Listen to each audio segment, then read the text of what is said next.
Imagine taking your canoe or your rubber raft down to the edge of a river, and you have your oars in place, and so you put your canoe into the river, and you deliberately turn it upstream and begin paddling. Hard. And we say to you, just turn it and let the stream carry you. And most humans say, that just seems lazy. They'll tell you that the reason that they point their canoe upstream is because others are doing it. In fact, almost everybody they know is doing it that way because no one wants to be considered lazy. And that all of the trophies and accolades and monuments are given to those who are paddling upstream. There's this attitude in humanness that says, there is a struggle that I need to overcome, and this is the best way for me to go about it. And if I overcome the struggle, then I will be rewarded. We say, oh, just turn and go with the flow. And humans say, it's too lazy. I cannot do that. My mother paddled upstream. Her mother paddled upstream. It's just what our family does. We paddle upstream. And we say, but why? Why do you work so hard? Why do you work against the current? And humans say, because there are rewards, because people admire us, because there is virtue in it, because it is our strongest basis of comparison here. And I've heard that there are other, even greater rewards in heaven later. And we say, heaven's downstream.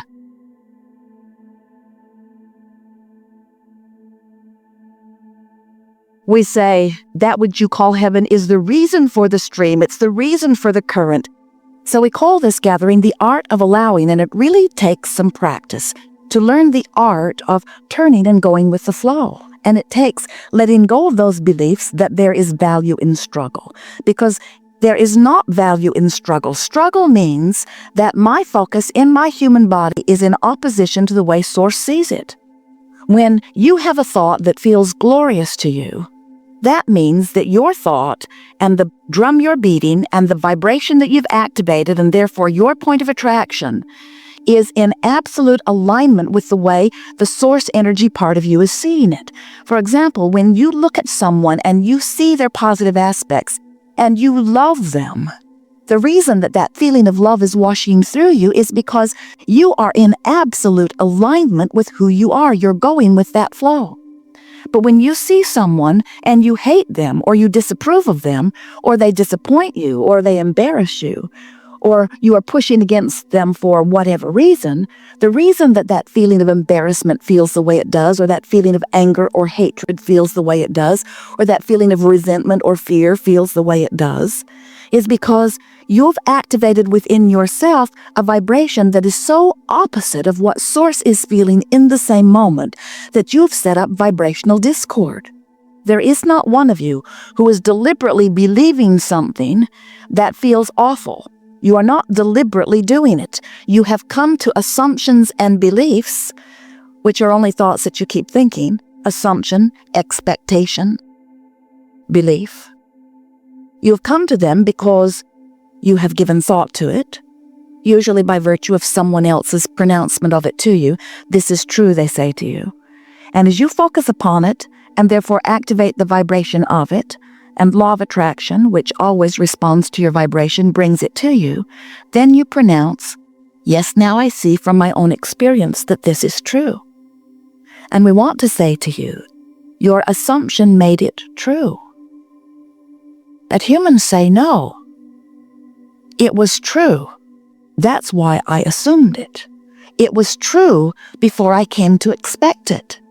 And we say, but it is your attention to it and the activation of the expectation within you that makes it your truth. Sort of a mind twister, isn't it? I saw something that was true, and I didn't like it. But I didn't make it happen, Abraham. It was true before I saw it. And we say, but your attention to it will bring it to you. And then you will confirm the truth of it through your personal experience of it. So we are encouraging you to use a different criteria for that which you give your attention to.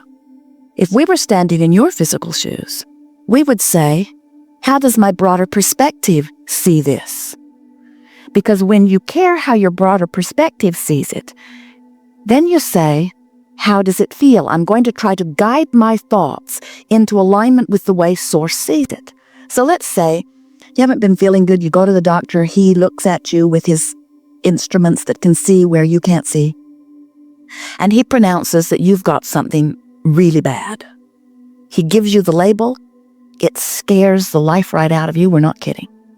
And so you say, I'm having a fearful response to something that is real. And we say, you're having a fearful response to a thought that is contradictory to the way that Source sees it. What? The doctor has seen the evidence of my disease. Are you saying that Source is blind? Source cannot see the evidence of my disease? And we say, Source sees who you really are. The doctor's seen who you have temporarily become. Source will not join you in that thought about sickness, and that's why you feel negative emotion. If Source joined you, there'd be no separation between you, and you would not feel the discord of that separation. So then you say, so wait, the doctor is seeing something that is real. You'll go that far with me. Yes, Abraham? And we say, yes. The doctor is seeing something that is real by your physical standards. You have a bump, a lump, a disease. You have a shadow. You have sickness in your body. It is a physical reality that Source refuses to see. Because Source is always looking. Now hear this. Remember that Source that was you before you were you? That banged around here with you in your physical experience and you gave birth to another rocket of desire? Source is there. So while you were in the process of getting sick, even though you did not know you were in the process of getting sick because you get so used to negative emotion you don't know what you're doing to yourself. During the process of you making yourself temporarily sick, each time you knew what you didn't want, you also knew what you did want, and Source went there. So as a result of everything that you've been living, the non-physical part of you became richer in terms of finances, healthier in terms of physicalness, better off in terms of everything, expanded in terms of everything. In other words, everything that you've been living has been causing the greater part of you the expansion, and that's where Source is. So when you beat the drum of not enough money, you've just separated yourself from the expanded version of you, and every single negative emotion you feel is because you're not keeping up with your expansion of you. Anytime that you are living the opposite of something, the counterpart of it, which is what you are really wanting, is born out of it. And that, friends, is causing an expansion of the universe, but it's also causing an expansion of you.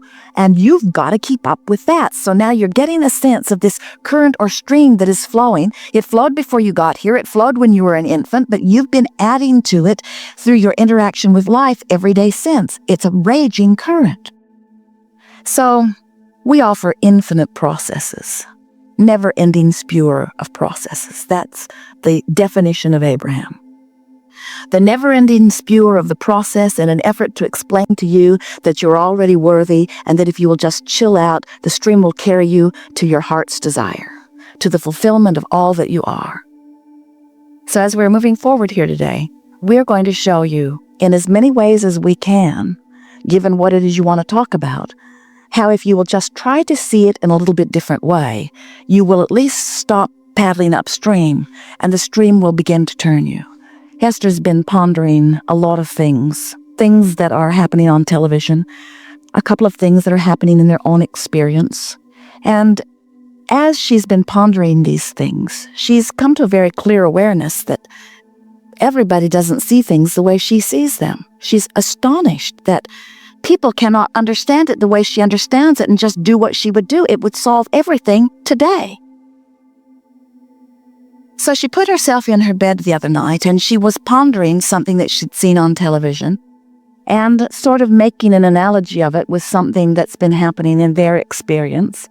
And as she was going to sleep, she said, I want clarity about this. I want to be able to see this from a broader perspective. And as she slept, she dreamed, and when she awakened, she remembered this vivid dream. In her dream, she is standing on the back porch of what appeared to be where they were living. And she saw a bear cub coming out of the woods.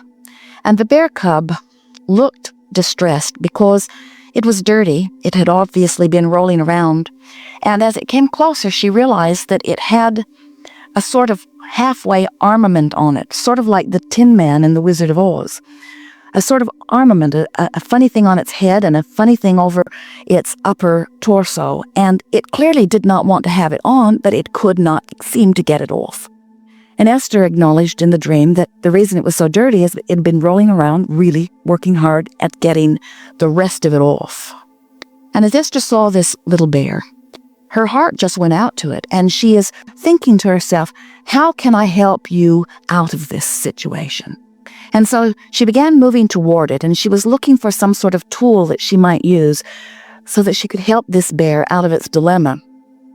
And Elsie, lovable cat, walked out of the house and onto the porch and saw the bear. Now, Elsie had a whole different interest in the bear. And Elsie began to approach the bear. And as Elsie began to approach the bear began to respond to this approach. And Esther could see something was going to happen between the bear and Elsie. And Esther now began feeling concern for her lovable cat.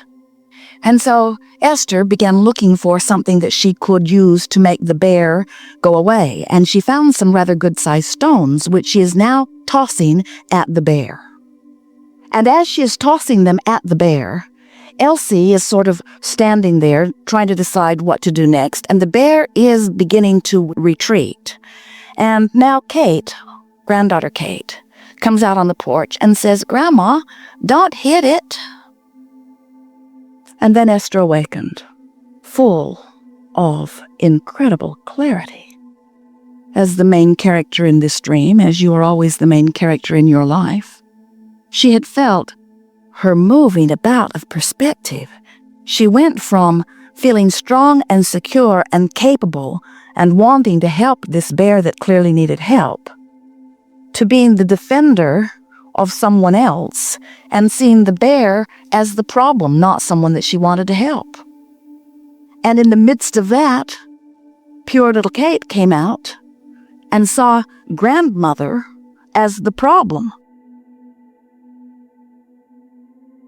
Grandmother's throwing rocks at the bear who Kate now wants to help get out of this predicament. Isn't it interesting?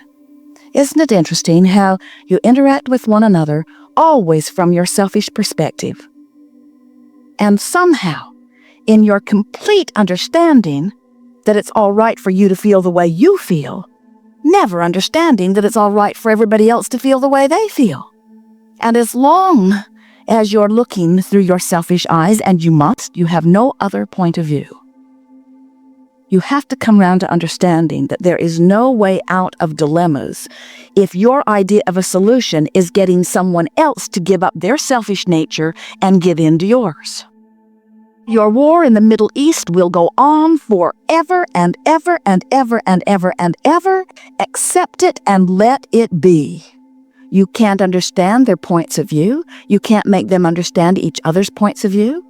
You can't overlay your point of view. In other words, you have to understand that law of attraction is working it all out, and that the only way that you can be creatively influential in your own life experience is to affect your own vibration. If your idea of living a happy life is getting someone else to alter their behavior so that you can observe something different, then you've got all that coercion to do. Then you've got to convince them that they need to do something different in order for you to live a happy life. And friends, they are all, every single one of them, as selfishly oriented as you are. It has always been thus, and it always will be.